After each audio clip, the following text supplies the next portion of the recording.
सभी को नमस्कार, राधे राधे। और आप सभी का एक बार फिर करियर वेल ऑनलाइन प्लेटफॉर्म पे बच्चों बहुत बहुत स्वागत। कैसे हैं आप सभी, बताइए एक बार।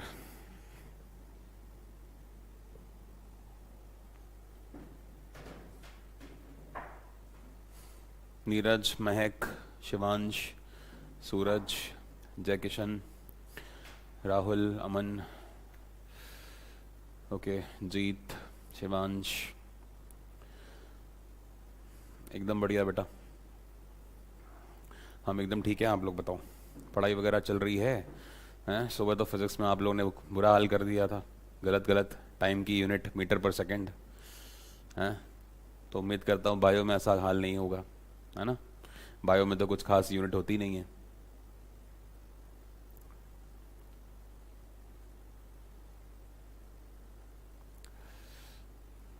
ओके, हेलो गौरव, सुमन। चलिए बताइए, लास्ट क्लास में हमने कहाँ तक किया था, उसके आगे स्टार्ट करें। What had we seen in the last class?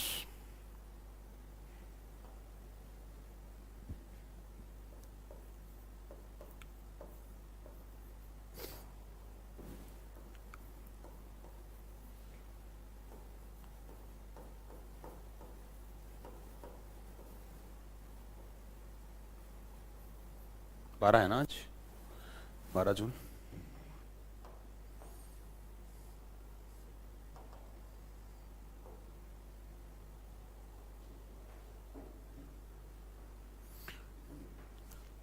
अच्छा, एपिडर्मिस चल रहा था, प्रोटेक्टिव टिश्यू समझ रहे थे, ठीक है, बढ़िया।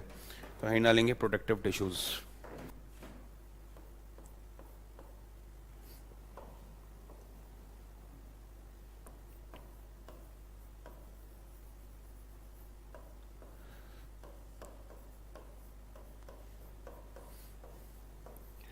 तो मैंने आपको कुछ बातें बताई थी प्रोटेक्टिव टिश्यूज के बारे में कल, है ना, कि जो रक्षी ऊतक हैं वो किस प्रकार से काम करते हैं। ये सारी बातें हम देख रहे थे कल,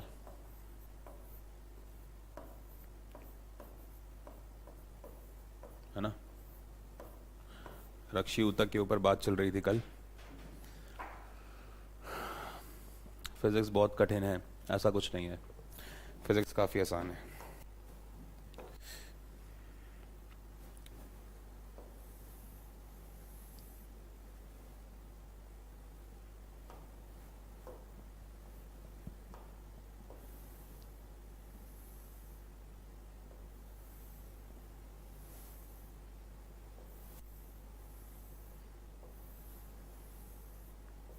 पहले मुझे बना लेने दीजिए, फिर बनाइएगा, ठीक है, नहीं तो गलत हो जाएगा।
बेटा मैं एपिडर्मिस बना रहा हूँ।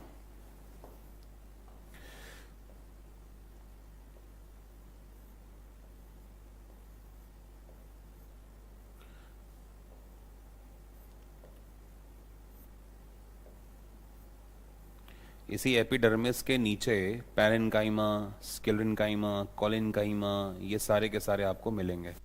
ठीक है, कहाँ मिलेंगे?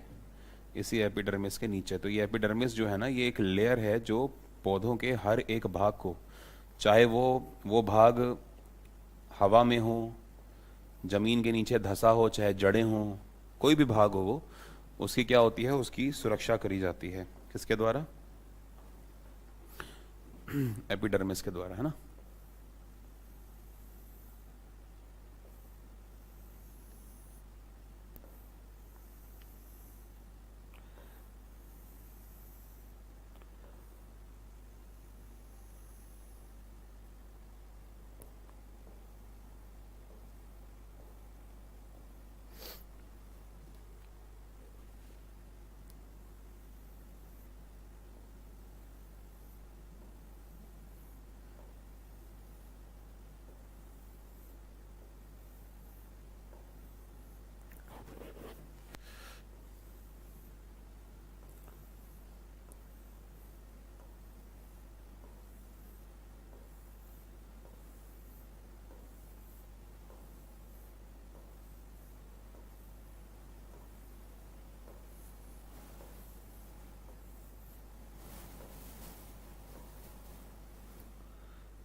ठीक है, जल्दी से बनाइए।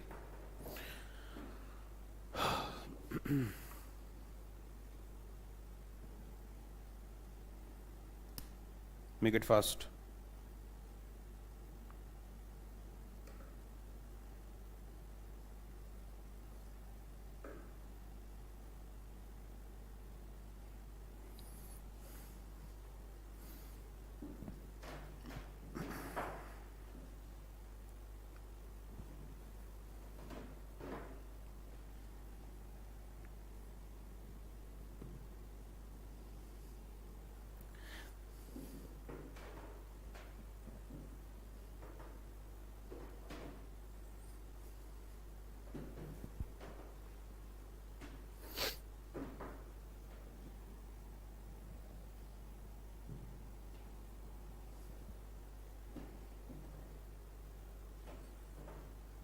ठीक है,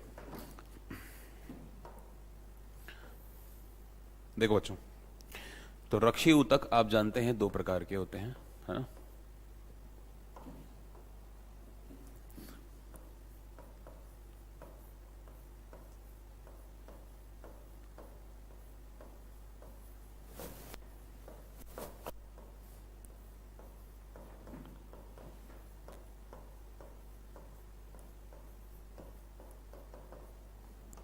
तो सबसे पहले बात कर रहे हैं एपिडर्मिस की।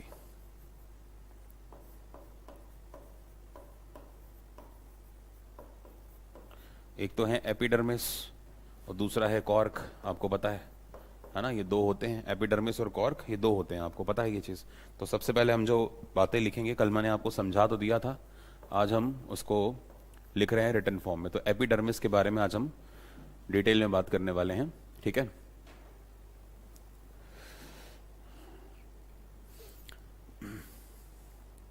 जी चलिए, तो बात करते हैं एपिडर्मिस पे। देखो बच्चों, एपिडर्मिस का काम क्या है, मैंने आपको बताया था कि ये एक प्रकार का प्रोटेक्टिव टिश्यू है ना। तो प्रोटेक्टिव जो टिश्यू होते हैं, यानी कि जो रक्षी ऊतक होते हैं, वो पौधे के हर एक भाग पर उपस्थित होते हैं। चाहे वो पौधे की जड़ें हों, चाहे वो पौधे का तना हो, चाहे वो पौधे के जो है पत्तियां हों, चाहे वो फल हों, चाहे वो फूल हों, ठीक है। हर एक पौधे के भाग पर ये प्रोटेक्टिव टिश्यूज अवेलेबल हैं, पाए जाते हैं। एपिडर्मिस नाम का जो ये रक्षी ऊतक है, ये लगभग सभी पौधों में पाया जाता है, लेकिन कॉर्क नाम का जो ये आप देख रहे हो प्रतिरक्षी ऊतक, ये कुछ कुछ पौधों में पाया जाता है, ठीक है। कॉर्क हर जगह नहीं है, कॉर्क कुछ कुछ जगह पर है। कॉर्क कहाँ पर आपको मिलेगी? जहां पर बहुत ज्यादा पानी जो है लॉस हो चुका है पौधे का, बहुत ज्यादा गर्मी पड़ती है, इतनी ज्यादा गर्मी पड़ती है कि उसका जो एपिडर्मिस है इतना ज्यादा सख्त हो चुका है कि अब वो कॉर्क का रूप ले चुका है। ठीक है, बात समझ में आ रही है? किसी को कोई समस्या तो नहीं? तो हम किसकी बात कर रहे हैं? पहले एपिडर्मिस की। तो एपिडर्मिस के बारे में पहले देखते हैं। ठीक है, तो लिखेंगे इस बात को कि एपिडर्मिस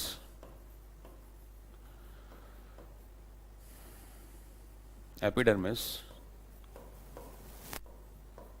नामक रक्षी ऊतक,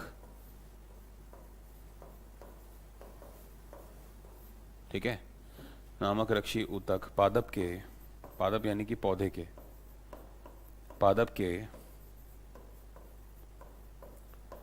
प्रत्येक भाग की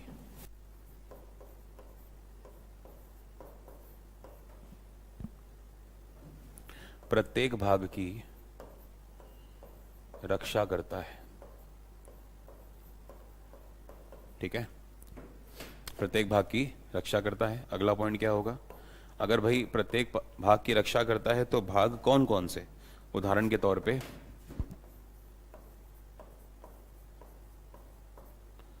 ठीक है, उदाहरण के तौर पे जैसे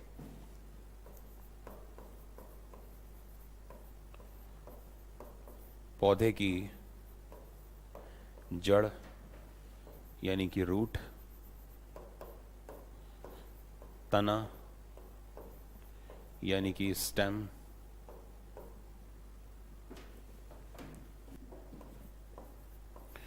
फल यानी कि फ्रूट,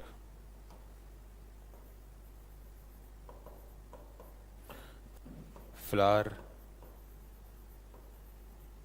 यानी कि फूल,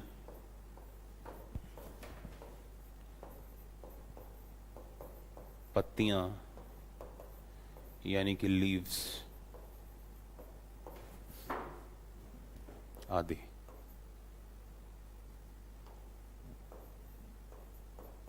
ठीक है, तो लगभग प्लांट के हर एक भाग की ही रक्षा कर रहा है, आप देख रहे हो। ठीक है, चाहे वो पौधे की जड़ें हों, चाहे वो पौधे का तना हो, चाहे वो पौधे का फल हो, चाहे वो पौधे की पत्तियां हो, फूल हो, सभी की रक्षा, क्योंकि प्लांट के हर एक हिस्से की सुरक्षा करना बहुत ही ज्यादा जरूरी है। ठीक है,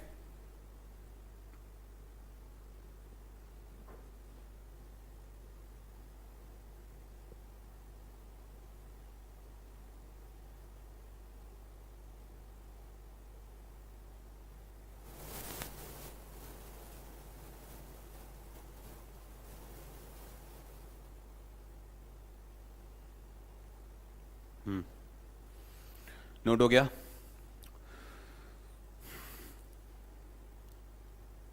यहां तक आप सभी ने नोट कर लिया हो तो प्लीज बताइए, तो आगे बढ़ें।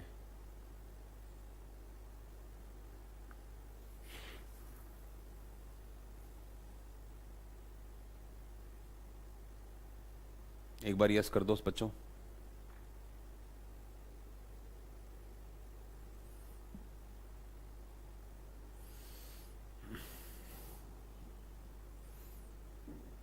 चले आगे, चलो। अब बात आती है कि अगर ये प्रोटेक्शन करता है तो किन प्रकार से, किन किन चीजों से बचाएगा? तो देखो,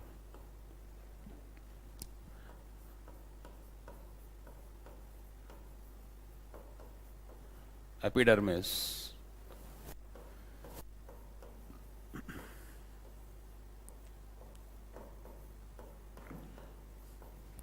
पौधे की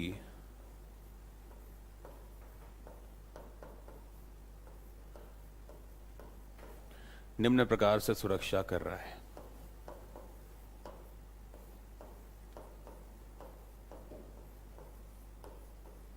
ठीक है, अब अगर ये सुरक्षा कर रहा है तो किन किन से सुरक्षा कर रहा है, एक बार जरा जानने की कोशिश करते हैं भाई। कई प्रकार के बाहरी आघात पौधे को झेलना पड़ता है। ठीक है, कई प्रकार के जो बाहरी आघात हैं वो कई बार क्या होता है, पौधे को झेलना पड़ता है, ये बात आप जानते हैं। तो उन बाहरी आघातों से सुरक्षा करेगा। ठीक है, तो नंबर 1 पॉइंट क्या हो गया? बाहरी आघात।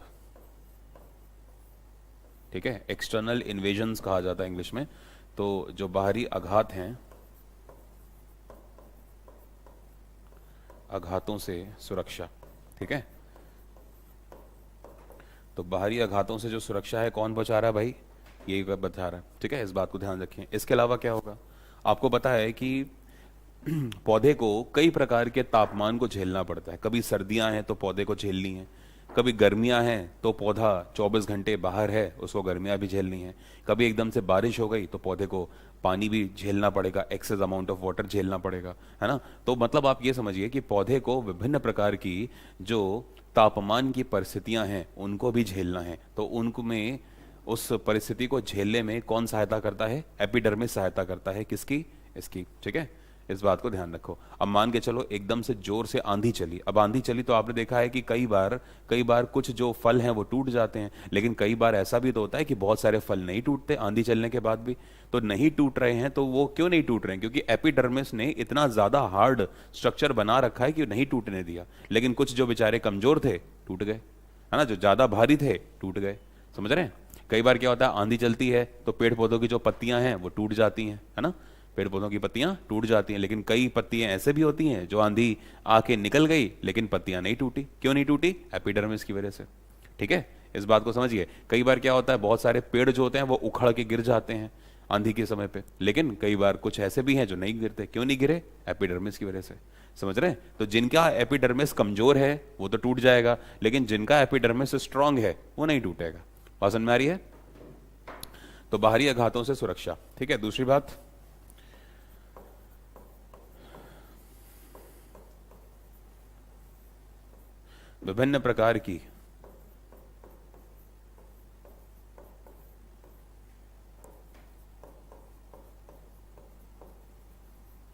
विभिन्न प्रकार की मौसमी परिस्थितियों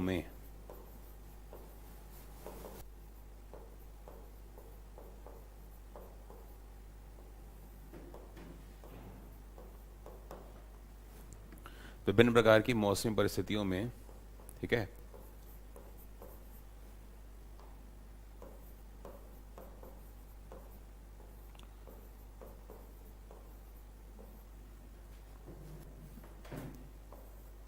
सुरक्षा कवच की तरह कार्य करता है। कौन, एपिडर्मिस।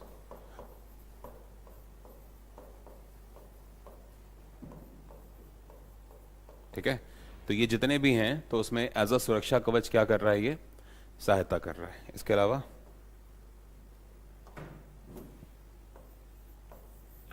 ठीक है, इसके अलावा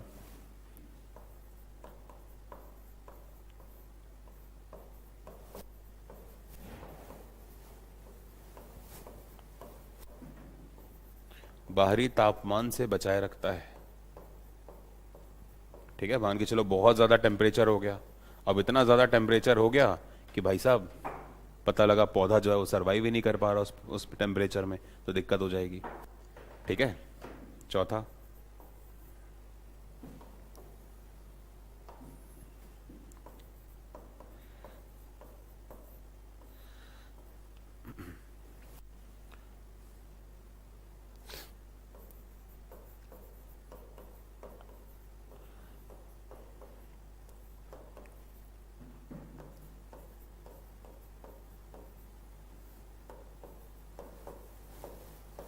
कई बार आपने देखा होगा पेड़ पौधों पे कवक लग जाता है, बैक्टीरिया वगैरह लग जाता है, कवक वगैरह लग जाता है ना।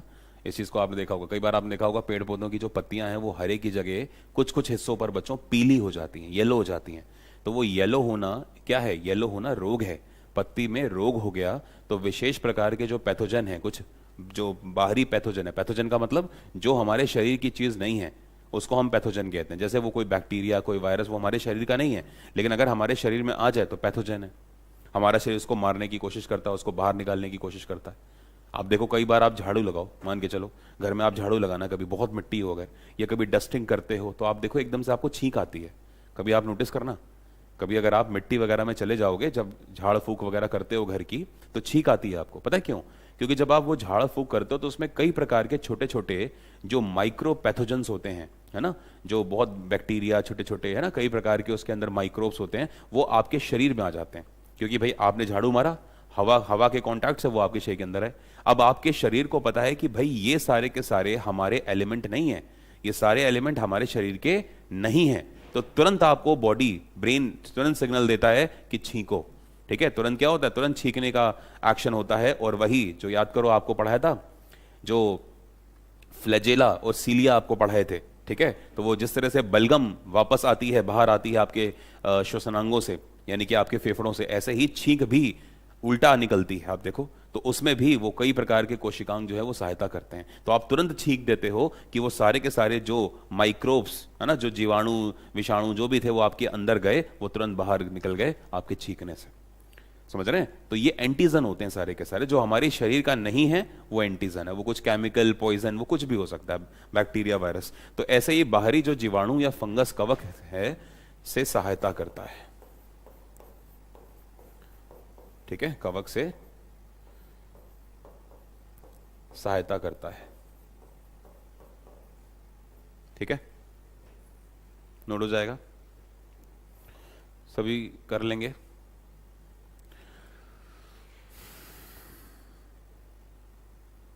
वेलकम प्रमोद, लेकिन बेटा लेट आते हो आप, हमेशा लेट आते हो, टाइम पे कभी नहीं आए आप। ऐसे पढ़ाई नहीं होती बेटा।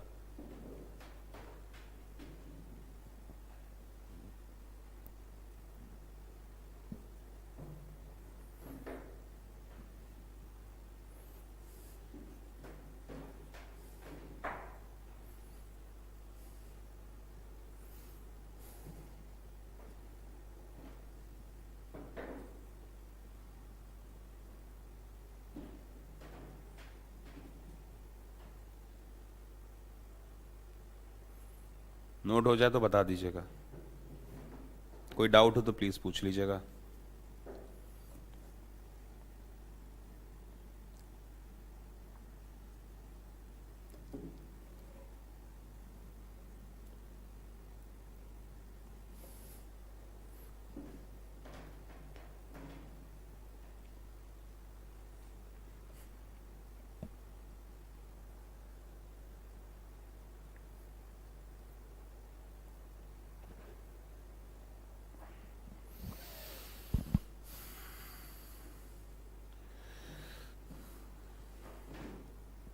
नहीं बेटा, नहीं मिलेगा आपको अभिलाषा। आगे लिखिए।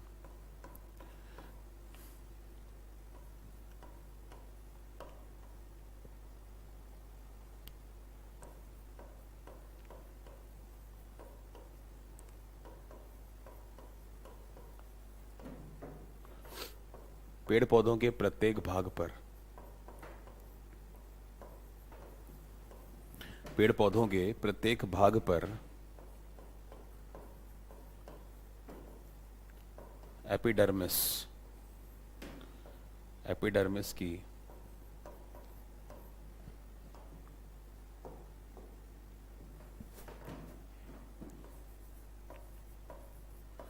वैक्सी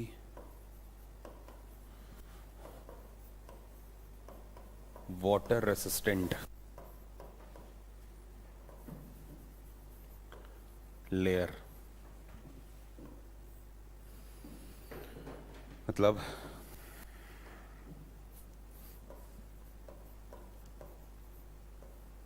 मोम जैसी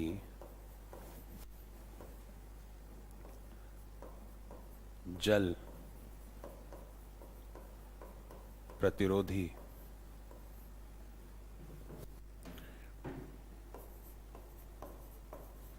सतह परत या आवरण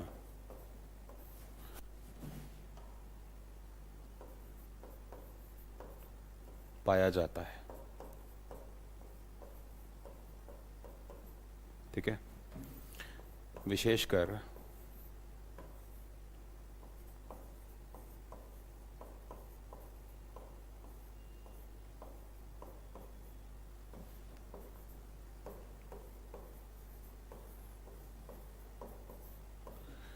पौधे की पत्तियों में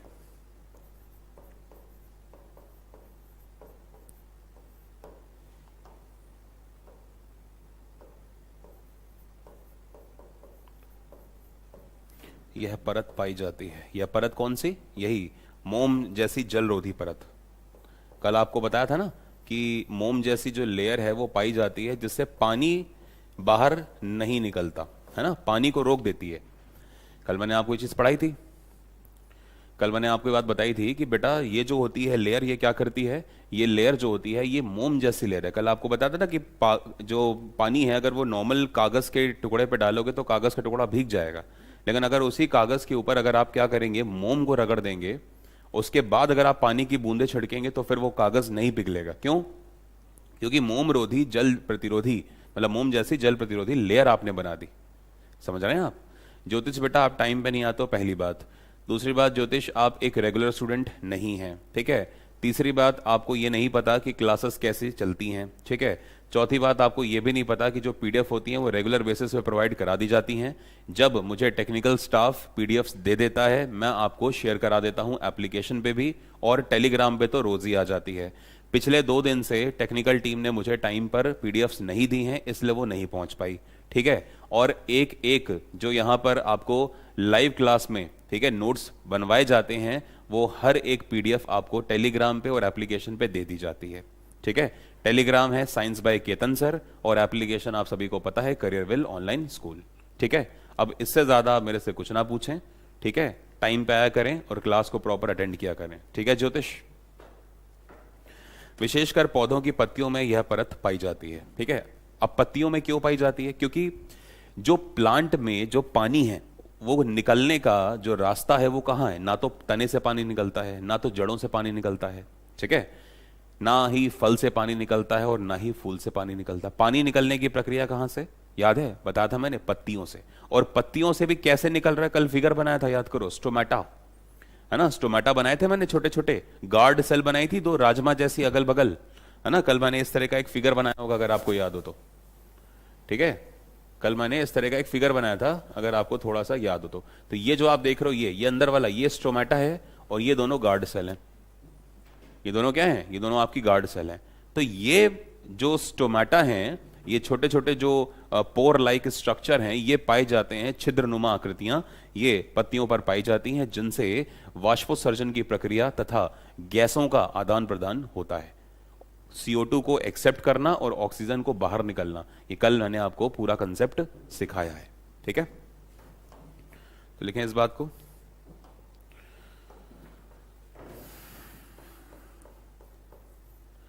पत्तियों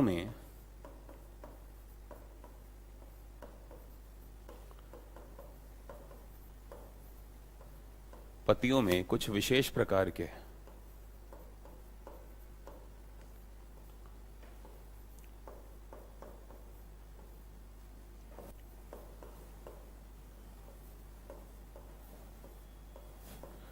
ढेर सारे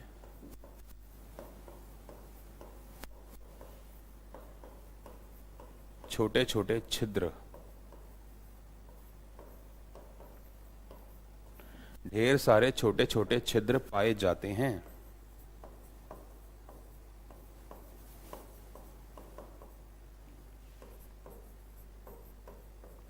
जिन्हें रंध्र या फिर स्टोमेटा, जिन्हें रंध्र या स्टोमेटा कहते हैं।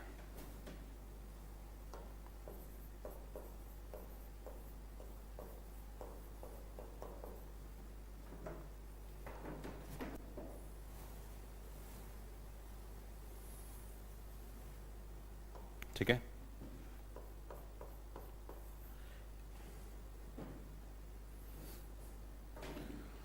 स्टोमेटा हम देख क्यों नहीं पाते? क्योंकि बहुत पतले होते हैं और बहुत माइन्यूट होते हैं। माइक्रोस्कोप से दिख जाएंगे आपको अभिलाषा, नॉर्मल आंखों से नहीं दिखाई देंगे ना, ठीक है।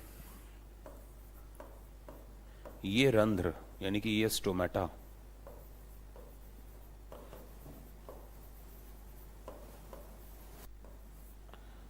चारों तरफ से,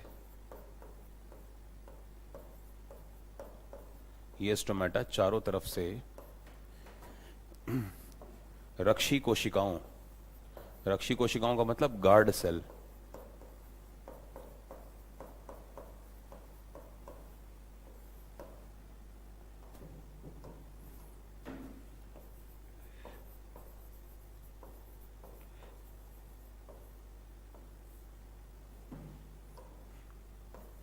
गार्ड सेल से घिरे होते हैं।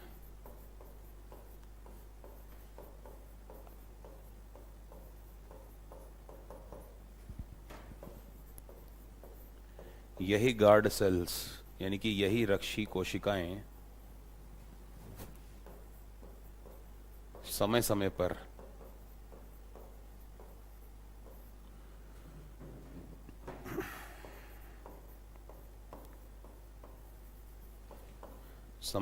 रंध्रों को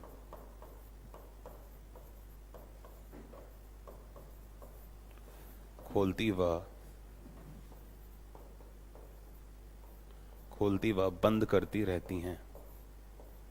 ठीक है, जब जरूरत होगी तो खोल देंगी। मान के चलो अब पौधे को प्रकाश संश्लेषण करना है तो भाई कार्बन डाइऑक्साइड गैस आनी चाहिए, वातावरण से ये खींच लेगा, तो उस समय पे ये गार्ड सेल ऐसे हो जाएंगी और स्टोमेटा खुल जाएगा और ये क्या करेगा, स्टोमेटा CO2 को अंदर ले लेगा। ठीक है, अब फोटोसिंथेसिस की जो प्रक्रिया है मान के चलो अब वो चल रही है, अब CO2 ले चुके हैं, अब क्या होना है, अब पौधे उसमें जो प्रकाश संश्लेषण है वो होगा, मतलब सूर्य की ऊर्जा आएगी, क्लोरोप्लास्ट क्या करेगा, उसको कन्वर्ट करेगा केमिकल एनर्जी को, है ना। तो फिर क्या होगा कि अब वो फिर से स्टोमेटा जब CO2 ले ली, अब स्टोमेटा वापस से बंद हो जाएंगे। ठीक है, वापस से बंद हो जाएंगे। अब अंदर प्रकाश संश्लेषण की प्रक्रिया चलेगी पत्ती के अंदर, दिखता नहीं है आंखों से लेकिन ऐसा होता है। अब अंदर खाना बनेगा, ग्लूकोज बनेगा C6H12O6 प्लस ऑक्सीजन गैस निकलेगी।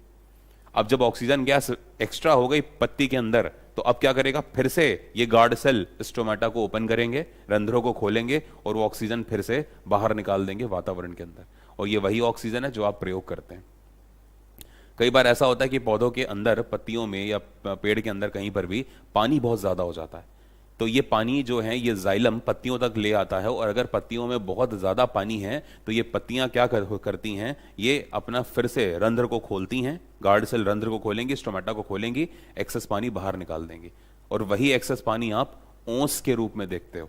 आप देखा होगा कई बार ओस, सुबह का टाइम पे आपने ओस देखी होगी, वो ओस और कुछ नहीं, यही ट्रांसपिरेशन के थ्रू पानी बाहर निकलती है।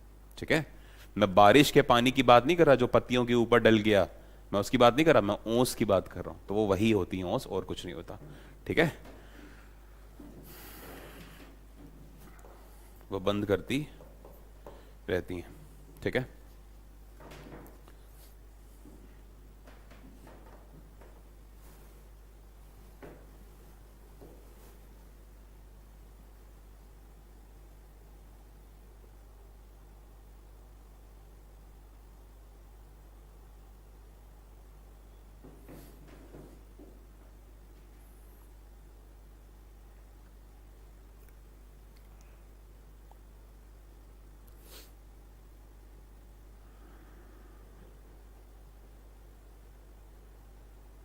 बेटा जब ओस गिरती है ना तो उस समय पे पेड़ पौधों की पत्तियां भी क्या करती हैं, ट्रांसपिरेशन कर रही होती हैं कई बार। ठीक है,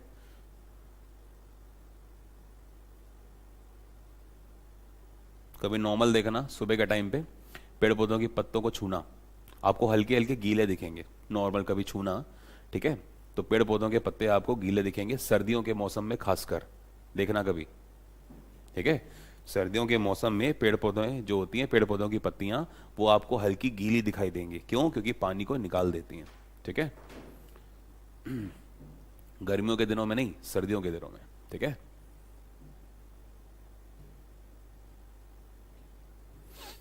चलिए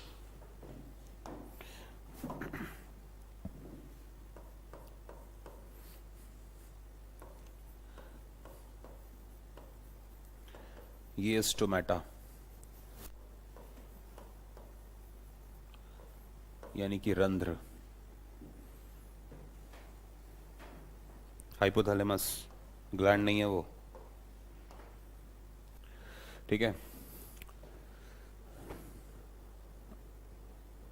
वो वाली ग्लैंड नहीं है, हाइपोथैलेमस है, टेम्परेचर को कंट्रोल करता है हाइपोथैलेमस। ठीक है गौरव, तो ये स्टोमेटा रंध्र, ये जो स्टोमेटा होते हैं ये वाष्पोत्सर्जन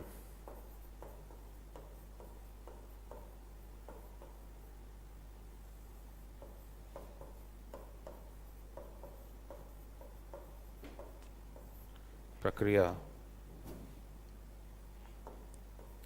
तथा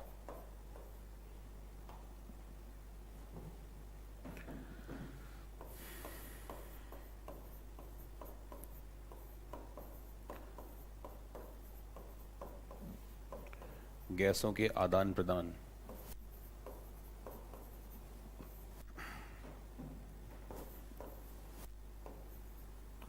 O2 का निकलना, कॉमा CO2 का, CO2 को ग्रहण करना।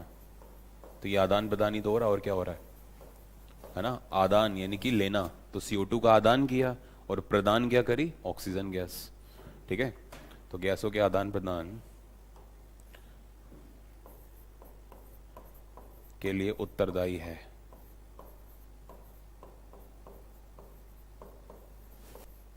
के लिए उत्तरदायी है। ठीक है बच्चा, बात समझ में आ गई? किसी को कोई समस्या तो नहीं है? तो ये रंध्र क्या करते हैं, स्टोमेटा क्या करते हैं, इसके लिए रिस्पॉन्सिबल है। ठीक है,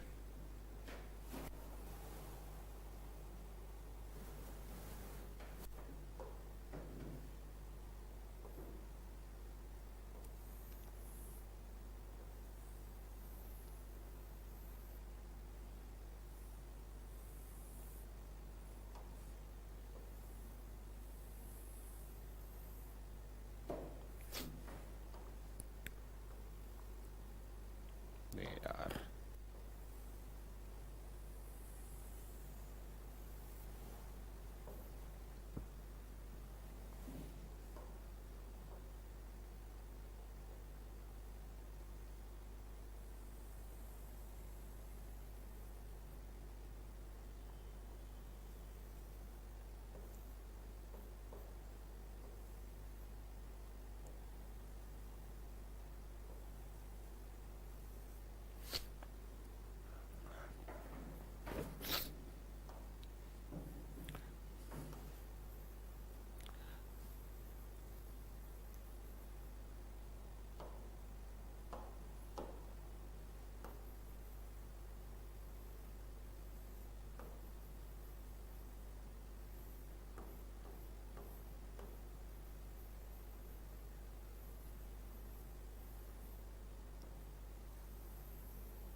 आप सुनाओ।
देखो बेटा, खत्म करते हैं इसको जल्दी से, ध्यान से सुनो। ये जो आप देख रहे हो ना, तो जो पेड़ पौधों की पत्तियां होती हैं इसमें कई सारे छोटे छोटे जो पोर्स होते हैं ना, ये पाए जाते हैं। इन पोर्स को क्या कहते हैं हम? स्टोमेटा कहते हैं, यानी कि रंध्र कहते हैं। तो इन्हीं पोर से क्या होता है, जो आपकी कार्बन डाइऑक्साइड, जब फोटोसिंथेसिस की प्रोसेस होती है तो ये जो पेड़ पौधों की पत्तियों में जो ये छोटे छोटे स्टोमेटा पाए जाते हैं, ये खुलते हैं। और आपको पता है इन्हें क्या कहा जाता है? इन्हें कहा जाता है गार्ड सेल्स। ठीक है, इनका नाम क्या है? रक्षी कोशिकाएं, यानी कि गार्ड सेल्स। तो यही गार्ड सेल्स जो होती हैं, जो राजमा जैसे आपको दिख रही हैं, ये क्या होती हैं? सिकुड़ती हैं। जब ये सिकुड़ेंगी, देखो एक ये कंडीशन है, जब ये दोनों की दोनों गार्ड सेल जो हैं वो क्या हैं? वो बंद हैं। तो बंद हैं तो आपको स्टोमेटा इस समय नहीं दिखाई दे रहा, देख रहे हो। लेकिन जब जब सूर्य निकलेगा, जब जब पेड़ पौधों को अपने भोजन बनाने की आवश्यकता होगी, तो ऐसी कंडीशन में ये जो गार्ड सेल हैं ये ऐसी सिकुड़ेंगी। और जैसे सिकुड़ेंगी तो यहां पर क्या होगा? यहां पे छोटे छोटे आपको पोर्स दिखेंगे। और ये छोटे छोटे जो पोर्स हैं, इसी को क्या कहते हैं हम? स्टोमेटा कहते हैं। और इसका काम क्या है? इसका काम है, इन रंध्रों का काम क्या है कि वातावरण में जो कार्बन डाइऑक्साइड गैस है, वो कार्बन डाइऑक्साइड गैस इन रंध्रों से पत्ती के अंदर चली जाएंगी।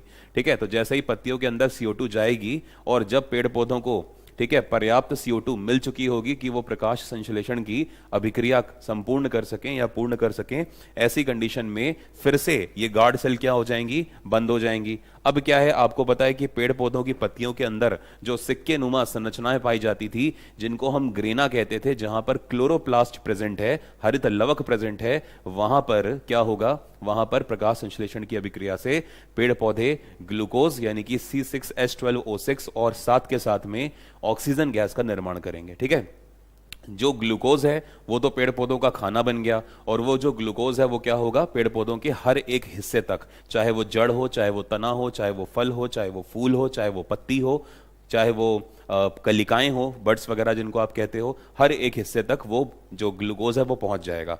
मान के चलो पेड़ पौधों ने ज्यादा ग्लूकोज बना लिया है, तो ज्यादा जो ग्लूकोज है अब वो जाके पेड़ पौधों की जड़ों तथा तने में स्टोर हो जाएगा, यानी कि संग्रहित हो जाएगा। ठीक है, और जो ऑक्सीजन बनी थी वो वातावरण में वापस क्या कर दी जाएगी? पेड़ पौधों के द्वारा निकाल दी जाएगी। ठीक है, तो मेरे ख्याल से आप सभी को समझ में आ गया होगा कि क्या कंसेप्ट है पूरा ये स्टोमेटा वाला, अच्छे से एकदम। एक बार यस करिए, एक बार जल्दी से यस करिए, सबको क्लियर है? डिपेंड करता है बेटा, प्लांट की लाइफ डिपेंड करता है, और प्लांट की एज जो होती है वो वलय से निकालते हैं। तनों में जितने मोटे वलय होंगे, एक वलय की कीमत 10 साल। ठीक है, मान के चलो एक प्लांट को आपने काटा और उसका तने में 3 वलय हैं, तो मतलब 10 × 3 यानी कि वो पेड़ 30 साल पुराना है। ठीक है, वो पेड़ 30 साल पुराना है। मान के चलो किसी को काटा, उसमें 8 वलय निकले, तो एक वलय 10 साल में बनता है, तो 8 वलय 80 साल, मतलब वो पेड़ 80 साल पुराना है। और जिसमें जितने ज्यादा वलय होंगे, वो पेड़ की लकड़ी उतनी ही ज्यादा महंगी बिकेगी। ठीक है, तो ये आपको क्लियर हो गया। एपिडर्मिस मेरे ख्याल से अब आपको क्लियर हो गया होगा। हालांकि एपिडर्मिस में एक आध पॉइंट अभी बताने हैं, कल मुझे याद दिलाओगे, मतलब मंडे को मुझे याद दिलाओगे आप लोग कि सर क्यूटिकल अभी नहीं पढ़ाया। क्यूटिकल लिख लो कहीं पे, लिख लो कहीं पे कि सर क्यूटिकल अभी आपने नहीं पढ़ाया, बाद में पढ़ा दूंगा। ठीक है, प्लांट की बेटा अधिकतर जो सेल्स होती हैं वो डेड सेल्स होती हैं, क्योंकि गौरव प्लांट में बेटा परमानेंट टिश्यूज ज्यादा पाए जाते हैं। और प्लांट के जो परमानेंट टिश्यूज हैं ना, उसमें सबसे ज्यादा अगर आप बात करोगे तो जो आपके परमानेंट टिश्यूज होते हैं वो डेड होते हैं। ठीक है, आपका जो पैरेनकाइमा है और जो आपका कॉलेनकाइमा है, बस यही जीवित हैं, बाकी सब डेड है। स्केलेनकाइमा तो पूरा ही डेड है। इसलिए आप देखो जो आपका कोकोनट का बाहर का शेल होता है, अखरोट के बाहर का शेल होता है, सब क्या है? सब कठोर होते हैं। क्यों कठोर होते हैं? क्योंकि वो लिविंग पार्ट नहीं है, वहां पर पानी नहीं होता। सर करियर पे कैट की प्रिपरेशन करवाई जाती है क्या? बेटा एक बार आप पूछ लो, मुझे आइडिया नहीं है। ठीक है, थैंक यू वेरी मच। इसकी पीडीएफ आपको कोशिश करी जाएगी आज के आज दे दी जाए। अगर मेरे पास टेक्निकल टीम भेज देती है तो मैं आपको भेज दूंगा। ठीक है, और कल आपका मतलब संडे है, तो अपने आगे वीक में जितने भी आपके टेस्ट हैं उनकी प्लीज तैयारी करिए। ठीक है, सोमवार से आपके टेस्ट शुरू हो जाएंगे। ठीक है, thank you very much. Do take care of yourselves. Good luck, keep studying, good bye.